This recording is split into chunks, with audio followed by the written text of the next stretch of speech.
أعوذ بالله من الشيطان اللعين الرجيم. بسم الله الرحمن الرحيم. رب اشرح لي صدري ويسر لي أمري واحلل عقدة من لساني يفقه قولي. اللهم انطقني بالهدى وألهمني التقوى ووفقني إلى ما تحب ربنا وترضى. الحمد لله رب العالمين. الحمد لله الذي هدانا لهذا وما كنا لنهتدي لولا أن هدانا الله. الصلاة والسلام على أشرف الأنبياء والمرسلين حبيب إله العالمين بالقاسم المصطفى محمد وعلى أولاده الطيبين الطاهرين المعصومين المظلومين الذين أذهب الله عنهم الرجس وطهرهم تطهيرا. اللهم صل على محمد وآل محمد ولعنة الله على أعدائهم من الآن إلى قيام يوم الدين. أما بعد فقد قال الله تبارك وتعالى في كتابه الكريم ومبرم خطابه العظيم قوله الحق وهو أصدق القائلين. بسم الله الرحمن الرحيم. ألف لام ميم. أحسب الناس أن يتركوا أن يقولوا آمنا وهم لا يفتنون ولقد فتنا الذين من قبلهم فليعلمن الله الذين صدقوا وليعلمن الكاذبين.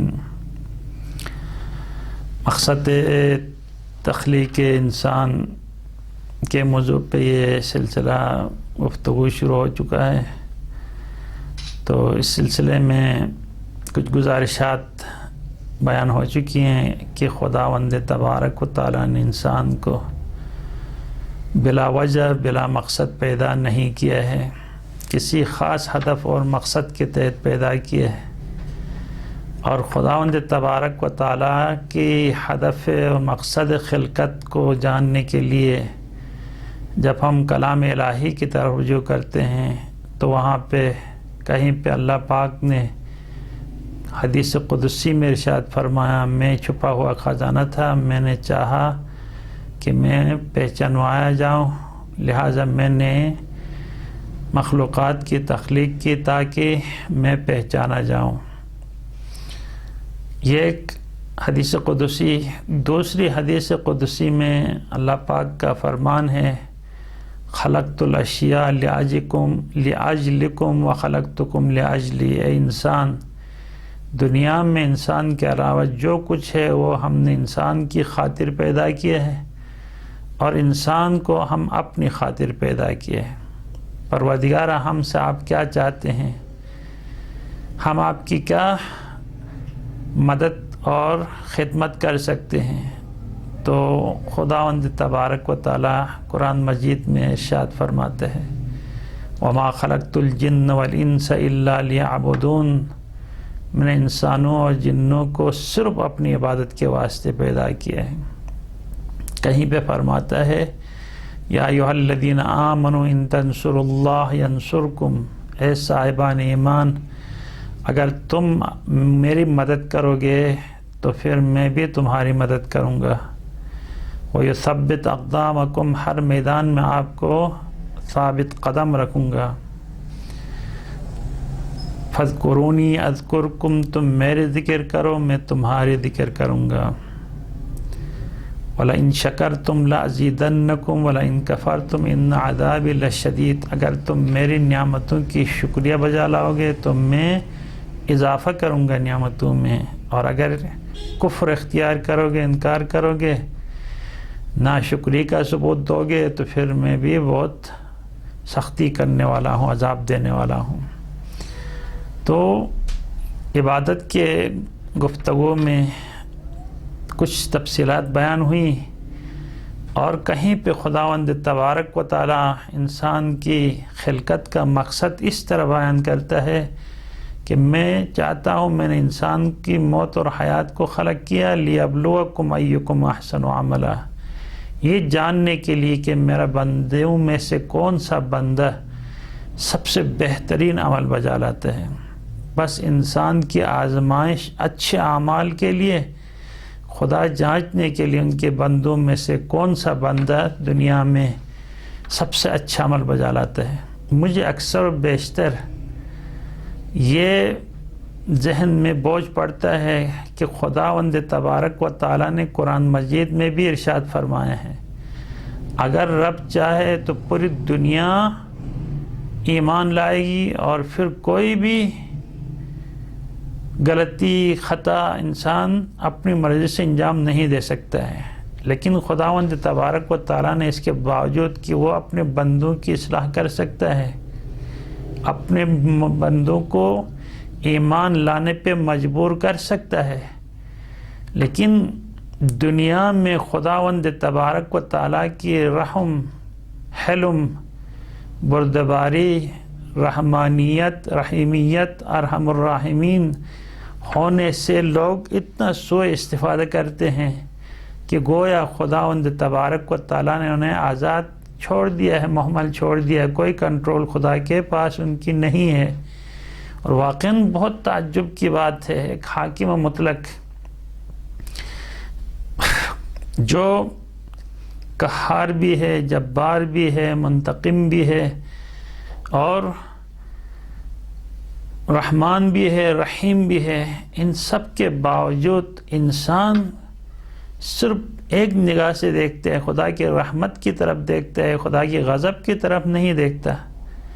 یہ بہت تعجب خیز بات ہے، اور خدا کا اتنا مہلت دیا جانا بندوں کے لیے یہ بھی انسان کی فہم و فراست سے بہت دور ہے کہ ایسا انسان جو خدا نے اپنی عبادت کے واسطے پیدا کیا، اور انسان دنیا میں آ کے شیطان کی بات کرتا ہے، ایک دوسرے کی بات کرتے ہیں، خداوند تبارک و تعالیٰ کے نواہی کی مخالفت ہو رہی ہے اور خدا کے اوامر کی مخالفت ہو رہی ہے، اور خداوند تبارک و تعالیٰ صبر و تحمل اور برداشت کر کے انہیں دیکھتا ہے۔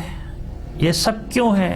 بس اس کے پیچھے یہی فلسفہ ہے، یہی فلسفہ ہے، چونکہ انسان مجبوراً خلق نہیں ہوا ہے، مختار خلق ہوا ہے۔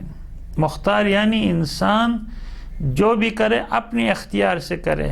اگر خدا کسی بندے کو مجبور کر کے کوئی نیکی کا کام انجام دلوا دے، یا مجبور کر کے کسی برائی سے اس کو بچا لے، یا مجبور کر کے برائی کے مرتکب ہونے پہ اس کو آمادہ کرے، تو اس وقت پھر جنت اور جہنم اور سزا اور جزا کا کنسپٹ ختم ہو جاتا ہے کہ گناہ جو کروائے پھر خود گناہ کروائے اور پھر خود کہے تم نے گناہ کیا ہے تمہیں جہنم میں جائے، یہ عدل الہی کے ساتھ سازگار نہیں ہے۔ تو خداوند تبارک و تعالیٰ چاہتا ہے انسان جو بھی کرے اپنی مرضی سے کرے، تاکہ اس کی مرضی سے کوئی نیک کام سرزد ہو جائے تو اسے انعام مل جائے، جزا کی شکل میں، جنت کی شکل میں، رضا خدا کی شکل میں۔ اور پھر یہی انسان اپنی مرضی سے کوئی غلط کام کرے تو اس کی سزا کے طور پہ اسے عذاب مل جائے اور اسے جہنم مل جائے۔ اب یہاں پہ خداوند تبارک و تعالیٰ چونکہ عادل ہے تو اس کے اقدامات بھی عدل کے بنیاد پہ اور ان کے انعامات بھی عدل کی بنیاد پہ، ان کا سزا اور جزا بھی عدل کی بنیاد پہ۔ تو اس لیے خداوند تبارک و تعالیٰ نے دنیا میں بندوں کو اتنا آزاد چھوڑ دیا ہے، اور خود حدیث قدسی میں ارشاد فرماتا ہے، میرے بندے تمہارے بارے میں جتنا جانتا ہوں، اگر کوئی اور آپ میں سے، آپ کے رشتہ داروں میں سے، آپ کے چاہنے والوں میں سے کوئی وہی بات جانتے جو میں جانتا ہوں، تو تمہارا کوئی جنازہ پڑھنے کے لیے نہیں آتا، تمہیں کوئی سلام نہیں کرتا، تم سے کوئی بات نہیں کرتا، لیکن میں نے یہ سب کچھ جانتے ہوئے حلم اور صبر سے کام لیا۔ آپ گناہ پہ گناہ کرتے رہے، میں نے آپ کو مہلت دیتا رہا، آپ کو توبے کی طرف دعوت دیتا رہا کہ آپ آئیے، جتنے بھی گناہ کریں پھر بھی میری طرف آ جائیں۔ خلاصہ بس خدا نے انسان کی تخلیق کا مقصد یہ ہے کہ انسان اپنی مرضی سے کوئی اچھا کام کرے، تو یہی انسان معصیت سے بچتے ہوئے، شرک سے بچتے ہوئے، مخالفت الہی سے بچتے ہوئے صرف اور صرف خدا کی اطاعت اور بندگی کرتا ہے، تو خدا اسی انسان کو کبھی نبی بناتا ہے، کبھی ولی بناتا ہے، کبھی صالح بندوں میں سے قرار دیتا ہے، اور کبھی ان سے اپنی رضایت کا اظہار کرتا ہے۔ اور یہی بندہ گناہ میں ڈوب جاتا ہے، گناہ کرنے کی عادت اس کے اندر آ جاتی ہے، گناہ پہ گناہ کرتے جاتا ہے، تو خداوند تبارک و تعالیٰ بھی عذاب دینے میں جلدی نہیں کرتا اور کہتا ہے انما نملی لہم لیزدادوا اثما، ہم نے ان گناہگاروں کو چھوڑ دیا ہوا ہے، آزاد چھوڑا ہوا ہے تاکہ ان کے گناہوں میں اضافہ ہو جائے، اور وہ وقت آ جائے جب ہم ان کی گرفت کر لیں گے۔ کچھ گناہ تو ایسے ہیں جن کی گرفت دنیا میں ہی ہو جاتی ہے، لیکن کچھ گناہ ایسے ہیں اصل سزا و جزا جو ہے انسان کے موت کے بعد، قبر میں، برزخ میں، قیامت میں، جنت اور جہنم کی شکل میں وہاں پہ۔ تو بس انسان کی خلقت یہ ہے، آزمائش کے بعد پروردگار یہ دیکھنا چاہتا ہے کہ کون سا بندہ اس کی زیادہ اطاعت اور بندگی کرتا ہے، کون سا بندہ اچھا عمل بجا لاتا ہے۔ تو کل گفتگو ہوئی تھی کہ خداوند تبارک و تعالیٰ نے اپنے مخلوقات میں سے کسی کو بھی نہیں چھوڑا، سب کو آزمایا ہے، فرشتوں کو آزمایا، شیطان کو آزمایا، سب سے پہلی مخلوق آدم اور حوا سلام اللہ علیہما کو آزمایا، پھر اس کے بعد ان دونوں کے دونوں بیٹے حابیل اور قابیل کو آزمایا، پھر اس کے بعد آنے والی قوموں کو آزمایا، انبیاء کو آزمایا، جس نے بھی آزمائش پہ پورا اترا اس کو بڑا انعام سے نوازا، اور جو آزمائش میں ناکام ہوا اس کو ذلت اور رسوائی اور عذاب سے دوچار ہونا پڑا۔ تو سب سے پہلے کیونکہ شیطان نے اس دنیا میں، خدا شاید ہے تھوڑی سی غور کریں تو انسان کو یہ بات سمجھ میں آتی ہے، قدم بے قدم پہ آزمائش، قدم بے قدم پہ آزمائش۔ انسان وہ سارے آزمائشات آپ کی خدمت میں بیان ہوں گی۔ موسیٰ علیہ السلام نے اتنی جدوجہد کے بعد بنی اسرائیل کو فرعون کے چنگل سے آزادی دلا کے لے کے گئے، باہر لے کے گئے، اور خود کو خداوند تبارک و تعالیٰ نے وَوَعَدْنَا مُوسَىٰ 30 لَيْلَةً وَأَتْمَمْنَاهَا بِعَشْرٍ فَتَمَّ مِيقَاتُ رَبِّهِ 40 لَيْلَةً وَقَالَ مُوسَىٰ لِأَخِيهِ هَارُونَ اخْلُفْنِي فِي قَوْمِي وَأَصْلِحْ وَلَا تَتَّبِعْ سَبِيلَ الْمُفْسِدِينَ۔ اور خداوند تبارک و تعالیٰ کہتا ہم نے موسیٰ سے وعدہ کیا کہ وہ 30 دنوں کے لیے میرے پاس آئیں کوہ طور پہ، اور جب موسیٰ علیہ السلام کو پہلے یہ طے تھا کہ 30 دنوں کے لیے خدا کی دیدار و ملاقات کے لیے جانا تھا، اپنے قوم بنی اسرائیل کو بتا دیا کہ خدا کا حکم ہے کہ میں آپ سے 30 دنوں کے لیے غائب ہو جاؤں، اور پھر 30 دنوں کے بعد میں دوبارہ آپ کی خدمت میں حاضر ہو جاؤں گا۔ ادھر گئے تھے، اب نیچے جو اس کی قوم تھی ان کو پتہ نہیں تھا کہ جناب موسیٰ علیہ السلام آنے میں تاخیر کرتے ہیں، اور خدا کہتا ہے وَأَتْمَمْنَاهَا بِعَشْرٍ، پہلے وعدہ 30 دنوں کا ہوا تھا، اب جو ہے ہم نے ان 30 دنوں کو مکمل کیا 40 دنوں کے ساتھ، 10 اور اضافہ کر دیا، تو کل دن ہو گئے 40۔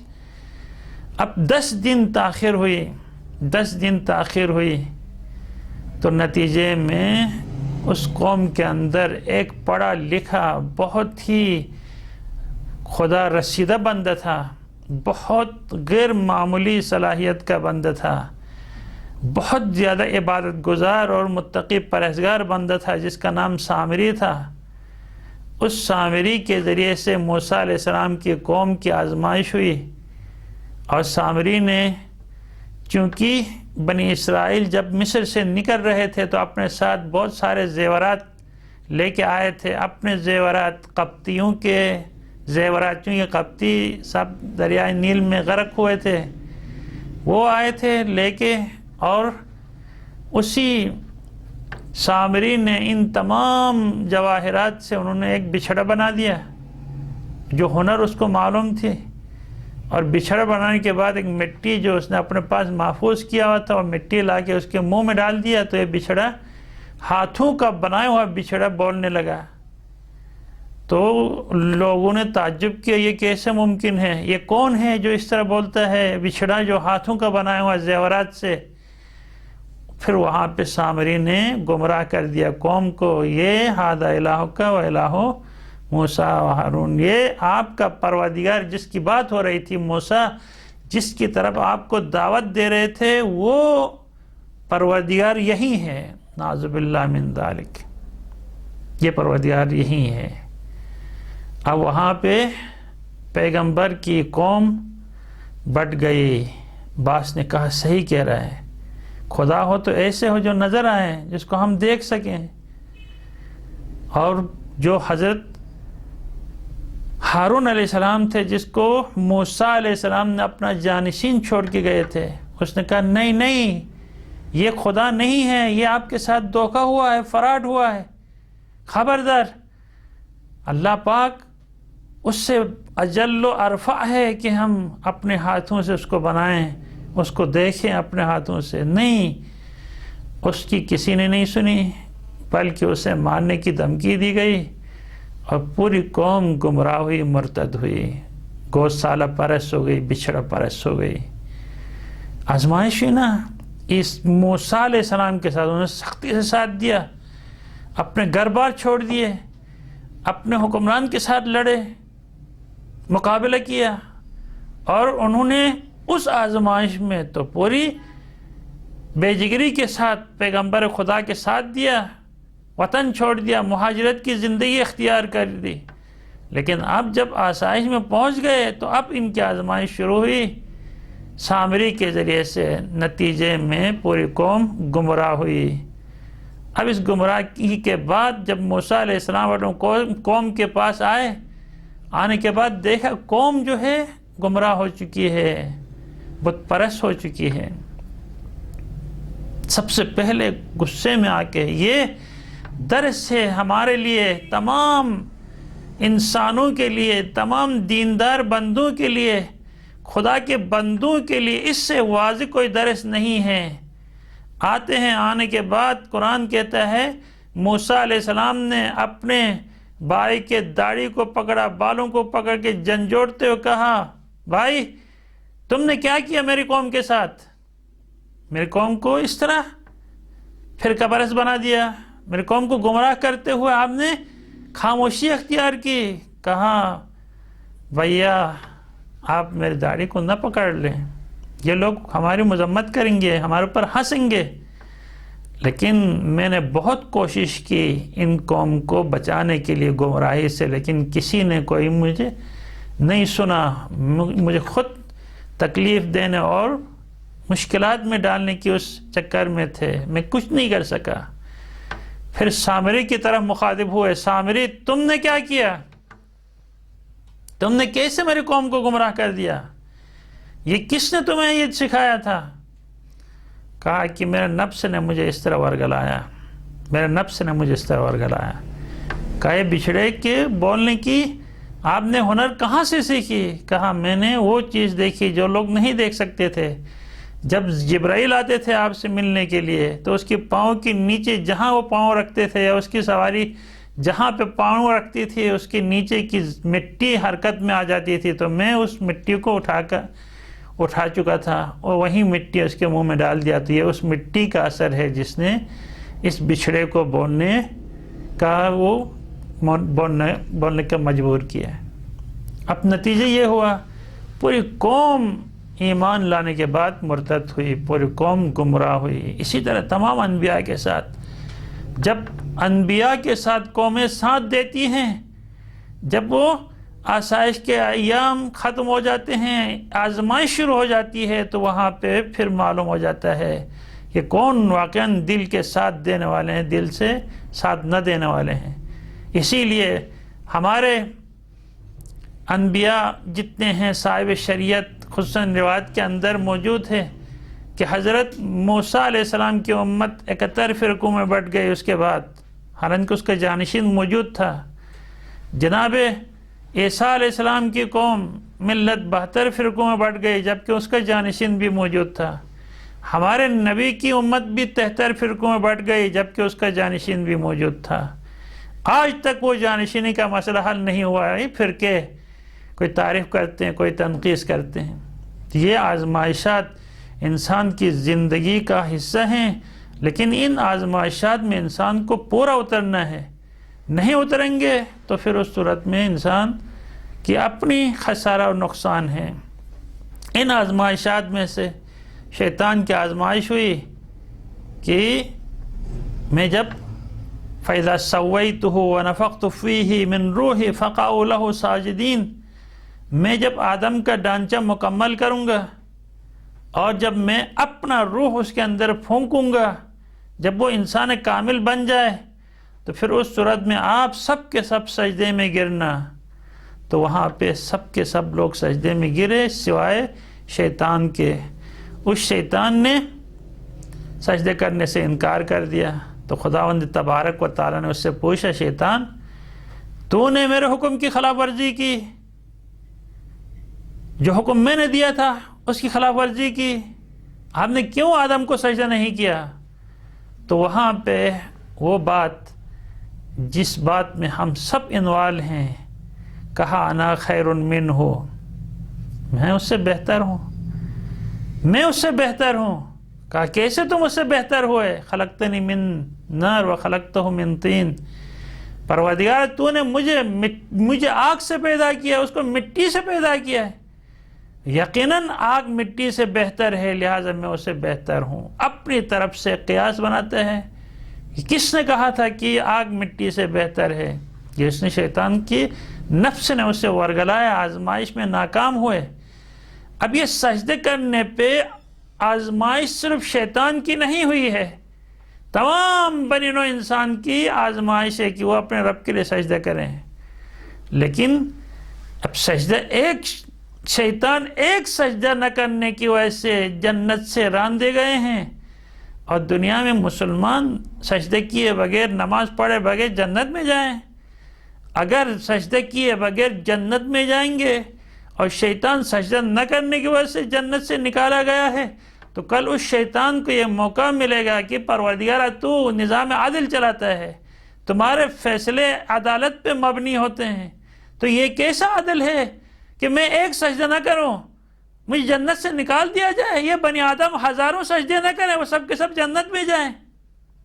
اسی لیے حدیث میں ہے کہ الصلاۃ عمود الدین، ان قبلت قبل ما سواہا و ان ردت رد ما سواہا، نماز دین کا ستون ہے، اگر یہ قبول ہو تو باقی سارے اعمال قبول ہوں گے، اور اگر دین کا یہ ستون پامال ہو جائے، برباد ہو جائے، تو اس کے ساری اعمال کی بنیاد ہل کے رہ جاتی ہے، برباد ہو جاتی ہے، اس کا کوئی عمل درگاہ خداوندی میں قبول نہیں ہوتا۔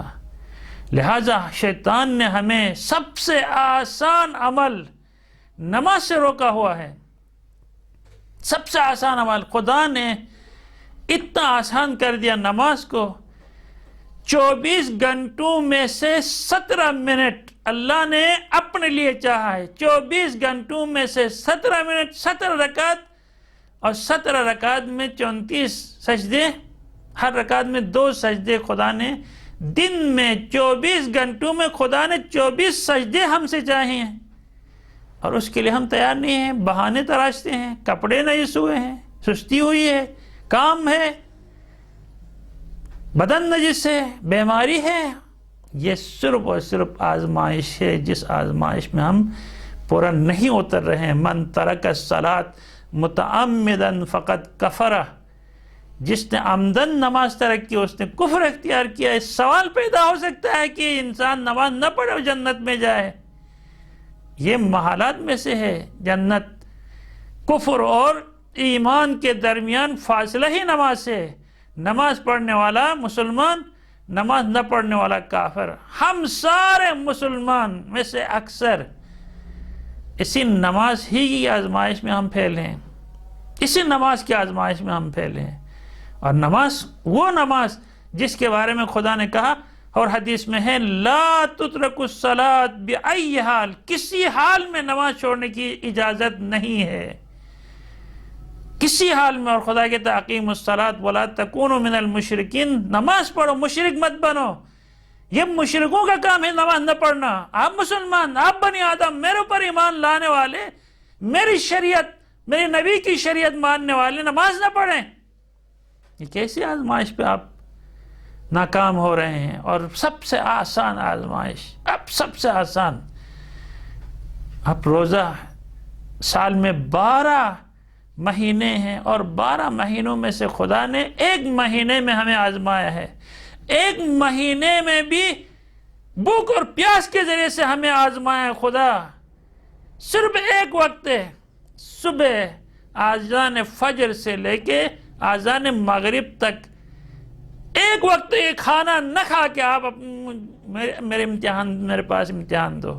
اور بندہ اسی ایک وقت بھوک نہ لگوانے کے لیے انواع اقسام کی طعام اور طرح طرح کی غذائیں استعمال کرتا ہے۔ خدا کہتا ہے میں بھوک اور پیاس کے ذریعے سے آزمانا چاہتا ہوں روزوں میں۔ اور انسان اس دن کہتا ہے کہ آج مجھے مزہ نہیں آیا، بہت زیادہ بھوک لگی، زیادہ پیاس لگی، اور جب گھی کھا کے، گوشت کھا کے، طاقتور غذائیں کھا کے اور سو جاتا ہے، اور نیند کا اسے غلبہ ہوتا ہے زیادہ کھانے کی وجہ سے، جب بعد میں بیدار ہوتا ہے مغرب کے نزدیک اور کہتا ہے جا کہ نماز پڑھنے والا نماز پڑھ کے کہتا کیا مزہ آیا، آج کا روزہ تو پتہ ہی نہیں چلا۔ یہ پتہ نہیں چلنا یہ کون سا روزہ ہے؟ خدا روزہ اسی لیے فرض کرتا ہے تمہیں پتہ چل جائے، تاکہ تمہیں بھوک لگ جائے تو تمہیں قیامت کی بھوک یاد آئے، تمہیں پیاس کا احساس ہو تو تمہیں قیامت کی پیاس یاد آئے، اور تمہیں بھوک اور پیاس کا احساس ہو تو غریبوں، فقیروں، مسکینوں، یتیموں کی بھوک اور پیاس کا احساس ہو۔ خدا تو اسی لیے روزوں کو فرض کیا ہے۔ اور ہم نے ماہ رمضان میں خدا ہمیں بھوک اور پیاس کے ذریعے سے آزماتا ہے، اور ہم نے ماہ رمضان کو کھانے اور پینے کا وسیلہ بنا دیا ہے۔ سال بھر میں انسان وہ نہیں کھا سکتا ہے جو ماہ رمضان میں کھاتا ہے۔ بھئی یہ تو ماہ رمضان تو خدا بھوکے رہنے کے لیے ہے، اور ہم موٹے ہو جاتے ہیں ماہ رمضان میں، اتنے کھاتے ہیں۔ تو آزمائش شیطان کی ہوئی، ناکام ہوئے، اور پھر اس شیطان کو کہا اب تم جنت میں رہنے کے لائق نہیں رہ گئے ہو، یہاں سے دفع ہو جاؤ، فَإِنَّكَ رَجِيمٌ، تم یہاں سے مسترد کیے جا چکے ہو، تمہاری یہاں پہ کوئی حیثیت، مقام و منزلت نہیں۔ تم جب میرے اطاعت گزار بندہ تھا، عبادت گزار بندہ تھا، تو تمہیں میں نے اس منزل تک پہنچایا تھا۔ یہاں آ کے آپ کے اوپر غرور آیا، آپ اپنی عبادت پہ کرنے لگے، اور میرے حکم عدولی کی تم نے، میرے ہاتھ کے بنائے ہوئے جس کے اندر میں نے اپنا روح پھونکا ہے، اس کو سجدہ کرنے سے انکار کر دیا، صرف اس بات پہ کہ میں اس سے بہتر ہوں۔ تو تم بہتر ہوتے تو سجدہ کرتے تو کیا قیامت آتی؟ کبھی بہتر کبھی بدتر کے سامنے بھی جھکنا پڑتا ہے، اور نتیجے میں وہ خباثت، تکبر، غرور، فخر اس کے اندر تھی، اور حسد، جیلسی جو آدم علیہ السلام کے ساتھ اس نے کیا، اور نتیجے میں یہ اس تباہی کی طرف پہنچ گیا۔ اور جب حضرت نوح علیہ السلام کے پاس حضرت نوح نے اپنی قوم کو بد دعا دی، بد دعا دینے کے بعد یہ شقی شیطان ملعون آنے کے بعد جناب نوح علیہ السلام سے کہتے ہیں نوح شکریہ تیری، آپ نے میرے پر احسان کیا۔ کہا کیا احسان کیا؟ بہت بڑا احسان کیا۔ کیا احسان کیا؟ کہ تم نے بد دعا دی تو تمہاری قوم جو ہے گمراہ ہو کے ہلاک ہو گئی۔ اب مجھے سکون سے آرام سے بیٹھا ہوا ہوں کہ بوجھ آپ نے ہلکا کر دیا۔ میں تو ان کو گمراہ کرنے کے لیے شب و روز کوشش میں لگا رہتا تھا، لیکن اب جب تم نے ایک بد دعا دی تو سب کے سب گمراہی کے ساتھ ہلاک ہوئے، اور یہ میری آرزو اور میرا منشا یہی تھا کہ گمراہی کے ساتھ ہلاک ہو جائیں۔ اب چونکہ تم نے میرے اوپر احسان کیا ہے تو میں تمہیں 3 نصیحتیں کرتا ہوں، اور یہ تمام مسلمانوں کے لیے 3 نصیحتیں کرتا ہوں، ان 3 نصیحتوں پہ عمل کرو، وَإِلَّا تمہارا انجام وہی ہوگا جنہوں نے ان نصیحتوں پہ عمل نہ کرنے کی وجہ سے ان کا انجام ہوا۔ کہا کیا نصیحتیں؟ کہا 3۔ سب سے پہلے تکبر سے اپنے آپ کو بچاؤ، سب سے پہلے تکبر سے اپنے آپ کو بچاؤ۔ کیوں تکبر سے؟ یعنی اپنے آپ کو دوسروں سے بہتر سمجھنے لگتا ہے نا، وہ انسان شیطان بن جاتا ہے، وہ کسی کا تابع نہیں ہوتا ہے، نہ وہ کسی کی بات سننے کے لیے تیار ہوتا ہے، نہ اس کے اندر وہ جھکاؤ اور تواضع اور خشوع آ جاتا ہے۔ وہ متکبر ہے، وہ اپنے آپ کو سب سے بڑا سمجھتا ہے، کسی کی بات کہتے چھوڑ دو اس کو کون نہیں جانتا ہے، مجھے دیکھو۔ اور تکبر کی وجہ سے کیا ہوا کہ میں شیطان جو زمین سے خدا کی عبادت کرتے کرتے عرش الہی تک پہنچا تھا، معنوی درجات کو طے کر کے، وہاں جا کے میرے تکبر نے مجھے دوبارہ آسمان سے زمین پہ گرایا ہے، جنت سے مجھے زمین پہ گرایا ہے۔ کاش میں اس لحظے میں خدا کے حکم کے مقابلے میں تکبر نہ کرتا شیطان، میں یہ نہ کہتا آدم سے میں بہتر ہوں، تو آج یہ نوبت نہ آتی۔ میں کس طرح گیا، ہر کوئی میرے اوپر لعنت کرتا ہے، برائی بھی خود کرتے ہیں، لعنت جو ہے میرے اوپر کرتے ہیں، یہ پوری ہمیشہ مجھے ملعون کہا جاتا ہے۔ لہٰذا اصول کفر 3 ہیں، ان 3 اصول کفر میں سے سب سے بڑا اصول کفر یہی ہے، تکبر ہے۔ بی بی فاطمہ زہرا سلام اللہ علیہا بھی فرماتی ہیں کہ خدا نے نماز فرض ہی اسی لیے کیا ہے کہ انسان کے اندر سے تکبر مٹ جائے۔ اب دیکھیں، ایک ہی صف میں کھڑے ہو گئے محمود و ایاز، نہ کوئی بندہ رہا نہ کوئی بندہ نواز۔ جب انسان نماز جماعت پڑھنے کے لیے مسجد میں خدا کے گھر میں حاضر ہوتا ہے، اس کا غلام اس سے آگے بیٹھا ہوا ہے، آقا اس کے پیچھے اس کے پاؤں کے پاس سر رکھ کے بیٹھتا ہے۔ یہ خدا کی حکمت۔ دشمن کبھی ساتھ بیٹھتا ہے اور بندہ نماز کے لیے پہنچ جاتا ہے تو دشمن کے بغل سے بغل ملا کے بیٹھتا ہے، نماز پڑھتا ہے۔ ایاس اور محمود، بادشاہ اور اس کا غلام ایک ہی صف میں کھڑے ہو جاتے ہیں نماز میں۔ یہ نماز اسی لیے اس کی اہمیت ہے کہ ایک غرور کو مٹا دیتی ہے۔ اور جو لوگ جماعت میں نہیں آتے صرف اسی تکبر کی وجہ سے نہیں آتے، کیونکہ انہیں کبھی ایسے افراد کے ساتھ بیٹھنا پڑتا ہے اور کہتے ہیں مجھے مسجد سے بو آتی ہے، مسجد سے بو آتی ہے، کارپیٹ سے بو آتی ہے، میں جماعت میں نہیں آتا۔ یہ ساری خباثت اس تکبر کی وجہ سے ہے۔ بھئی جھکو، تم بو آتی ہے تو لیٹرین مت جاؤ، لیٹرین سے بھی بو آتی ہے، ادھر لیٹرین تو جاتے ہو، اپنا بو سونگتے ہو، لیکن مسجد کے اندر کی بو سونگتے ہوئے تمہیں کیوں تکلیف ہوتی ہے؟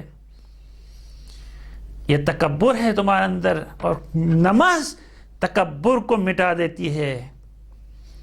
لہٰذا بہت اس کے نماز کے اندر خداوند تبارک سجدے میں جا کے، مجھے اگر کوئی بندہ 1 ارب روپے آپ کو دوں گا، آپ میرے لیے سجدہ کریں گے، نہ میں سجدے کے لیے تیار ہوں گا، نہ دنیا کا غریب ترین انسان سجدہ کرنے کے لیے تیار ہوگا کسی کے سامنے۔ ہے ایسا کوئی بندہ جو کسی امیر کے کہنے پہ 1 ارب روپے یا کوئی مخصوص مقدار میں رقم دینے کے لیے سجدہ چاہے؟ تو کوئی بندہ باضمیر انسان، آزاد فطرت انسان کبھی بھی، خدا کا کوئی بندہ کبھی پیسوں کی خاطر کسی کے سامنے نہیں جھکتا۔ لیکن ہم اگر دن میں 34 مرتبہ اگر ہم صرف 17 رکعت فرض کی پڑھیں تو 34 دفعہ سجدے میں گر جائیں، اپنی پیشانی کو مٹی پہ رکھ دیں، ایک سجدے کی قیمت 1 ارب سے زیادہ ہے، 34 سجدے۔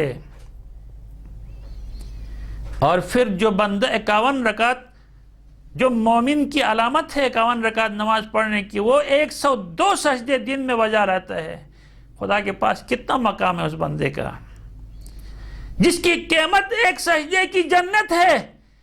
وہ سجدہ نہ کرنے کی وجہ سے شیطان جنت سے نکال دیا جا چکا ہے، اور جو بندے 102 سجدے دن میں کر لے تو اس کا مقام کتنا بلند ہے خدا کی نگاہ میں۔ اور شیطان سب سے زیادہ نماز کے پیچھے پڑتا ہے، اور آج بہت سارے ایسے لوگ ہیں جو روزہ تو رکھتے ہیں لیکن نماز نہیں پڑھتے۔ روزہ تو رکھتے ہیں، خدا شاہد ہے، روزے سے زیادہ نماز کی اہمیت ہے۔ روزہ بیمار ہو تو چھوڑنے کی اجازت ہے، روزہ سفر میں ہو تو چھوڑنے کی اجازت ہے، روزہ بچہ دار ہو تو خاتون روزہ توڑ سکتی ہے، لیکن نماز نہیں، نماز نہیں۔ نماز کو ہر حال میں پڑھنا ہے، بیمار ہو تو بھی پڑھنا ہے، سفر میں ہو تو بھی پڑھنا ہے، کم پڑھنا ہے لیکن پڑھنا ہے، کبھی نہیں چھوڑنا ہے۔ اور سب سے پہلے جب انسان قبر میں جاتا ہے تو سوال نماز کے بارے میں ہوتی ہے۔ قیامت کے دن حساب کتاب کے لیے جب لائے جاتے ہیں تو سب سے پہلے نماز کے بارے میں پوچھا جاتا ہے، اور نماز پہ انسان پڑھنے کے بعد پھر اس کی نوبت آتی ہے بقیہ واجبات کے بارے میں سوال کرنے کی۔ تو یہ انسان کی آزمائش شیطان کو اسی سجدے کے ذریعے سے آزمایا گیا، اور ہم جنت سے نکالنے کے بعد اس کے اوپر لعنت بھیجتے ہیں، لیکن ہم خود وہیں سجدہ کرنے سے انکار کرتے ہیں۔ ہمارا کیا حشر ہوگا، ہمارا کیا انجام ہوگا؟ خداوند تبارک و تعالی سورہ بقرہ میں ارشاد فرماتا ہے کہ فرماتے ہیں وَإِذْ قَالَ رَبُّكَ لِلْمَلَائِكَةِ إِنِّي جَاعِلٌ فِي الْأَرْضِ خلیفہ، پروردگار نے فرشتوں سے کہا، اے فرشتوں، میں ابھی زمین پہ اپنا جانشین بنانا چاہتا ہوں۔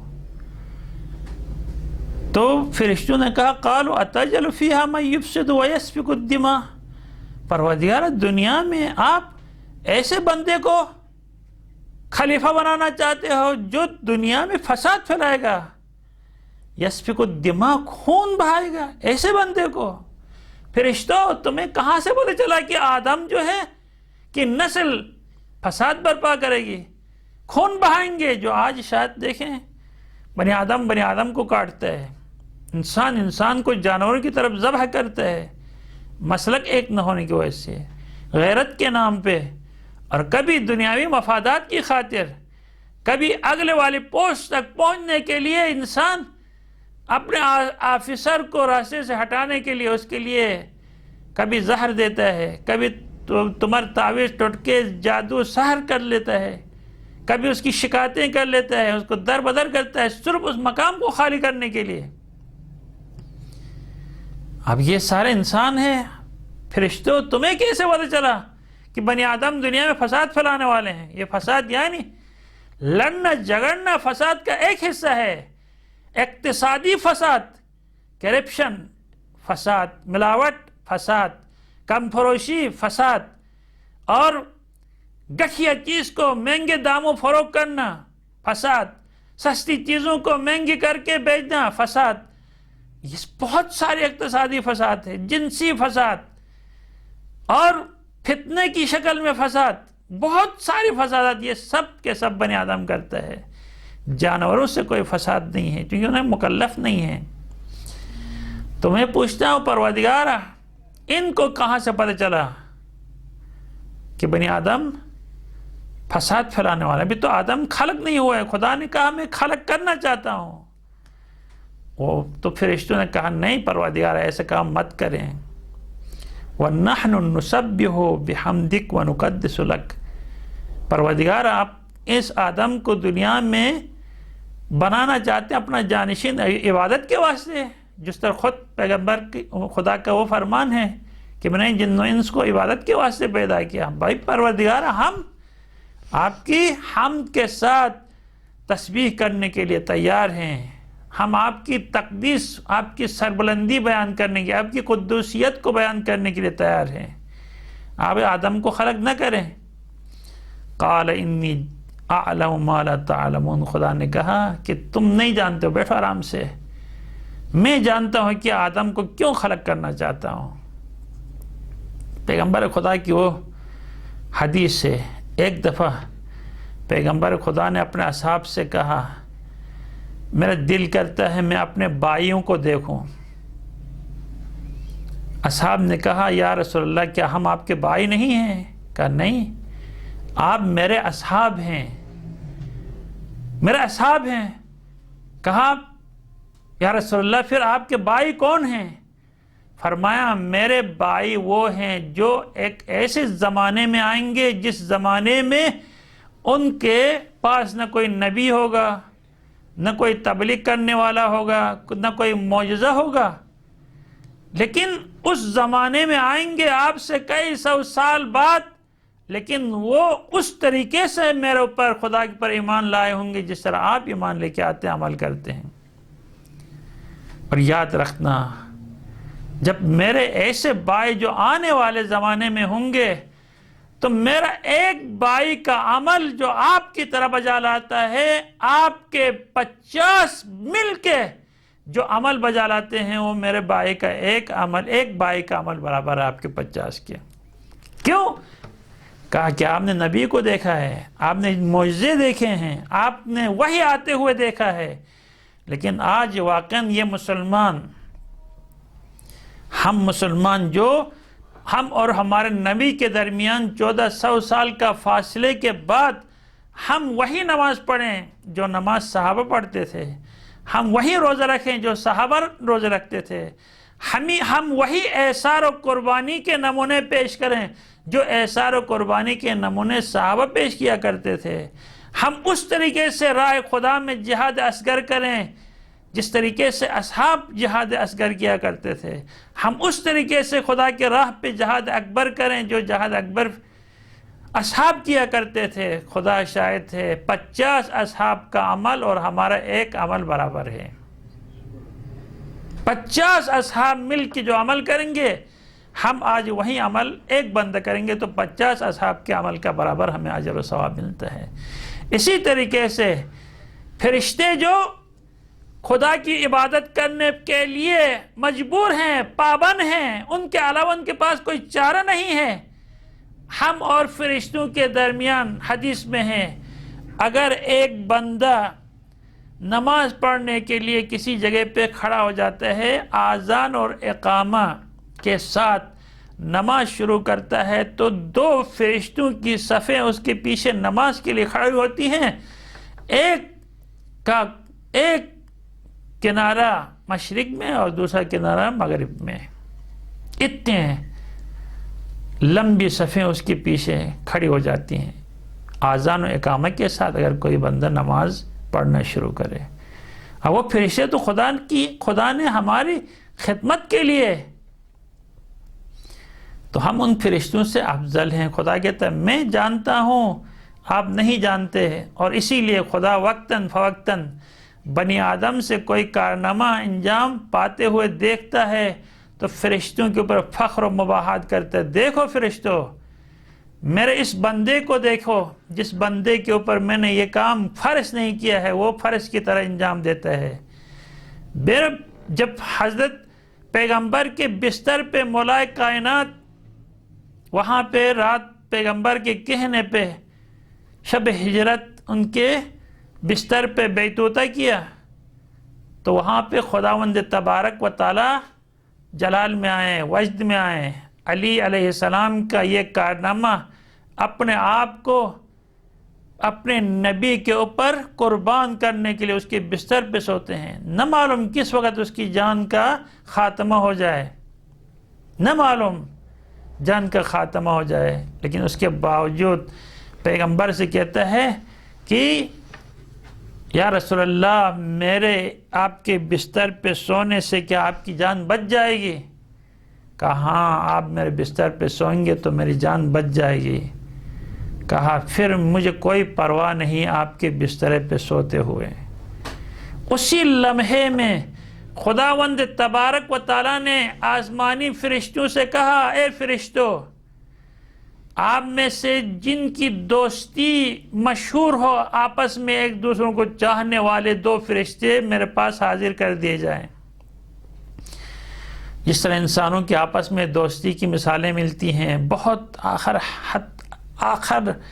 حد تک وہ دوستی کو نبھاتے ہیں، اس طرح فرشتوں کے درمیان بھی دوستی تھی۔ 2 فرشتے ایک دوسروں کو چاہتے تھے کہ ایک دوسرے سے جدا نہیں رہتے تھے، اور فرشتوں میں ان کی دوستی زمان زد تھی۔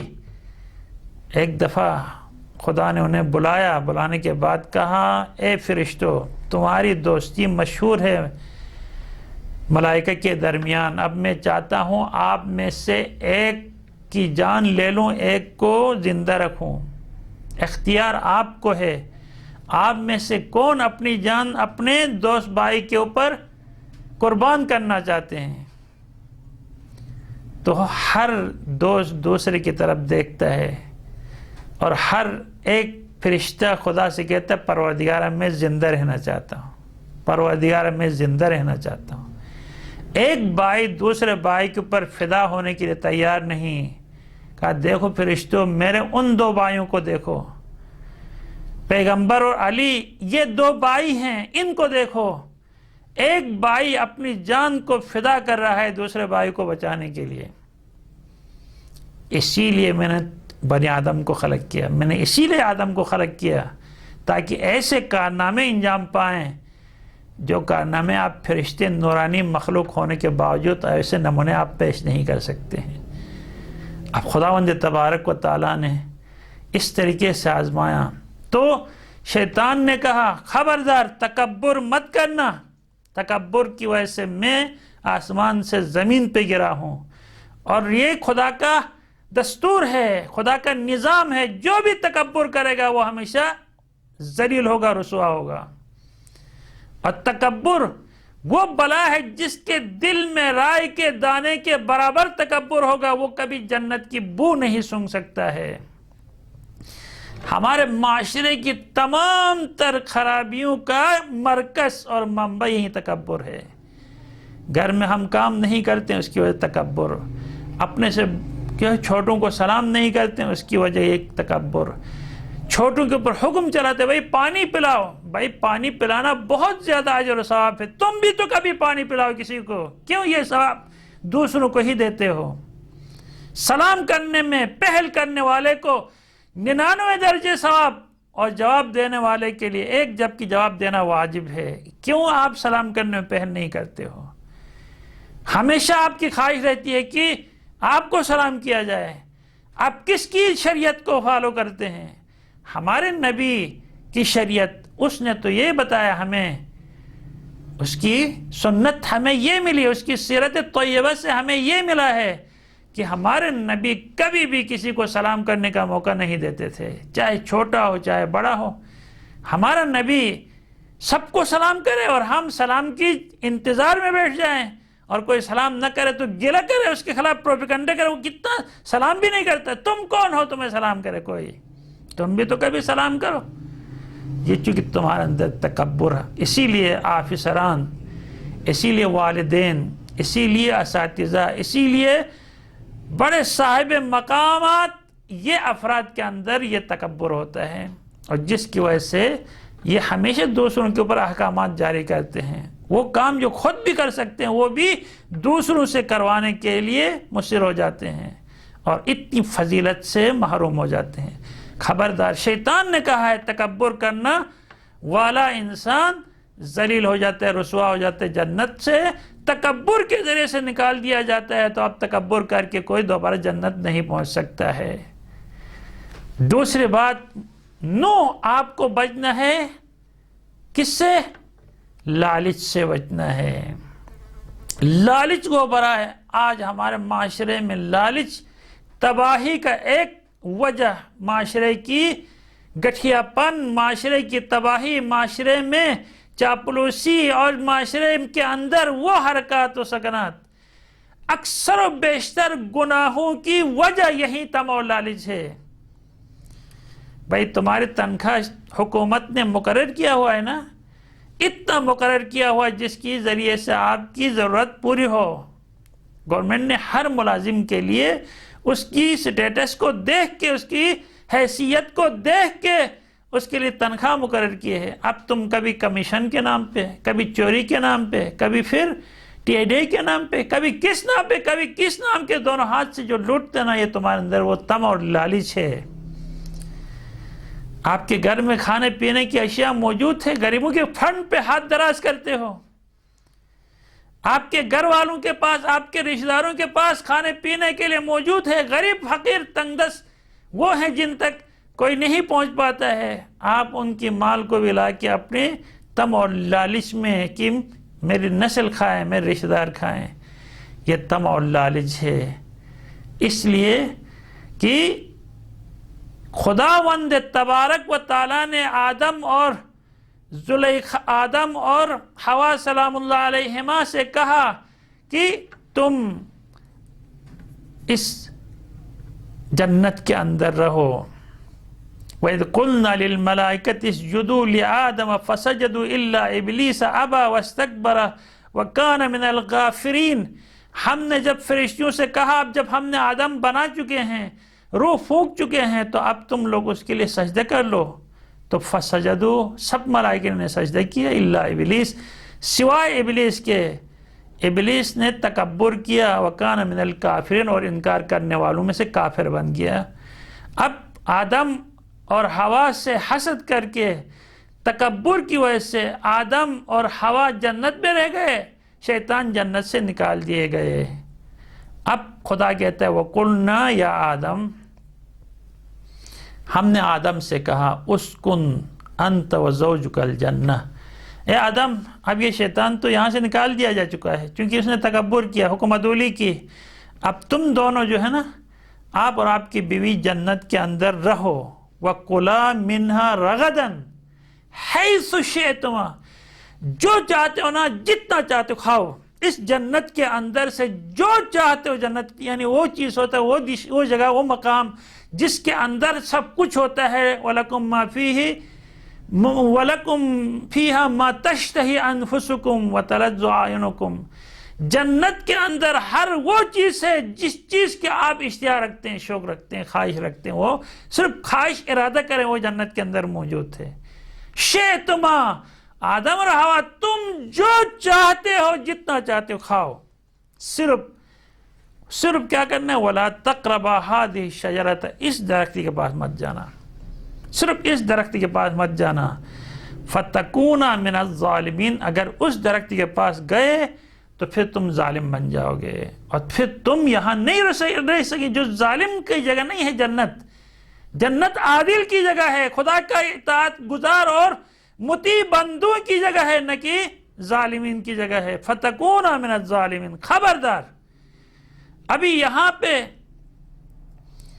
آدم اور حوا نے کو کیا کیا؟ شیطان نے فَأَزَلَّهُمَا الشَّيْطَانُ، شیطان نے ان دونوں کو بے راہ روی سے دوچار کر دیا،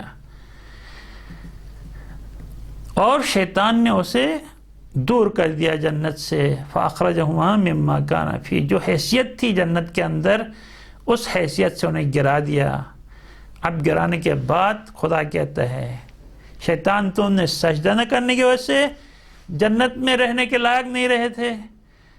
آدم اور حوا، تو نے اس درخت ممنوع کا پھل کھانے کی وجہ سے، جس کو علماء ترک اولا کہتے ہیں، اس ترک اولا کے مرتکب ہونے سے، مثلا دیکھیں ترک اولا یہ ہے کہ ایک جوان داڑھی کاٹتا ہے تو وہ بھی حرام ہے، لیکن سید راحت داڑھی کاٹتا ہے وہ بھی حرام ہے.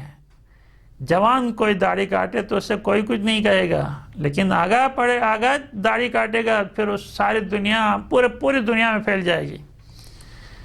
ٹھیک، یہ چونکہ آدم اور حوا خدا کے، آدم خلیفہ تھے اور حوا ان کی جو ہے شریک حیات تھی، ان کا اتنا بڑا مقام تھا، اس کو ترک کرنا چاہیے تھا. ان کا چھوٹا مکروہ فعل بھی معاشرے میں وہ اتنا پھیل جاتا ہے. خلاصہ اب جو ہے خداوند تبارک و تعالیٰ نے کہا قُلْ نَحْبِطُ بَعْضُكُمْ لِبَعْضٍ عَدُوٌّ وَلَكُمْ فِي الْأَرْضِ مُسْتَقَرٌّ وَمَتَاعٌ إِلَىٰ حِينٍ.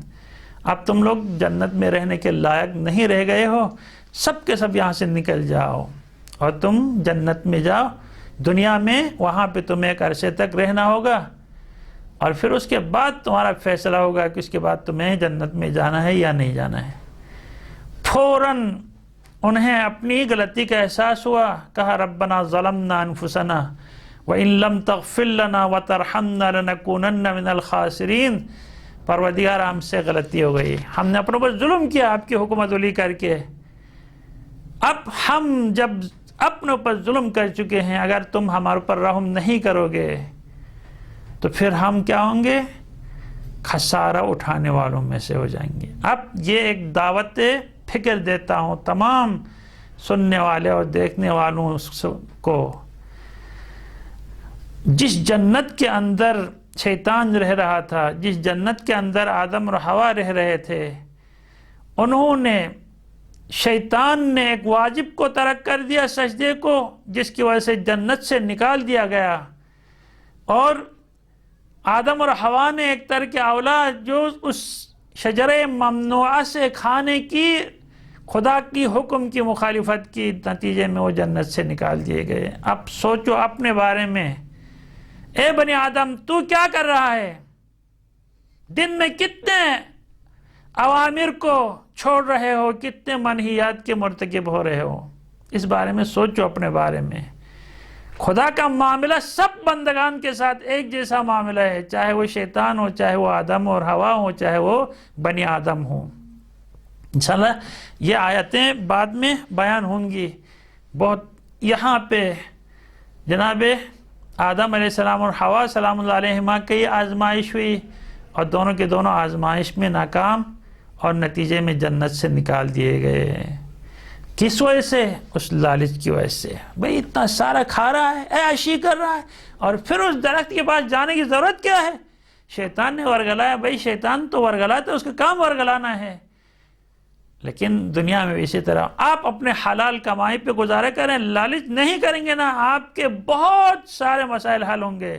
لیکن لالچ سے انسان بے حیا بن جاتا ہے، اور جب انسان کی حیا ختم ہو جاتی ہے لالچ آنے کی وجہ سے، تو پھر اس سے کوئی بھی چیز انجام پانے میں دیر نہیں لگتی، اور وہ انسان دنیا کا گٹھیا ترین انسان بن جاتا ہے جو لالچی ہوتا ہے، پست ترین انسان بن جاتا ہے، اور اس سے ایسے حقیر اور پست قسم کے افعال سرزد ہو جاتے ہیں جس کی وجہ سے معاشرے میں وہ سب کی نظروں سے گر جاتا ہے۔ لالچی بندے کو دنیا میں کوئی بھی پسند نہیں کرتا، سب اس سے نفرت، جس طرح متکبر سے نفرت کرتے ہیں اسی طرح لالچی بندے سے بھی نفرت کیا جاتا ہے۔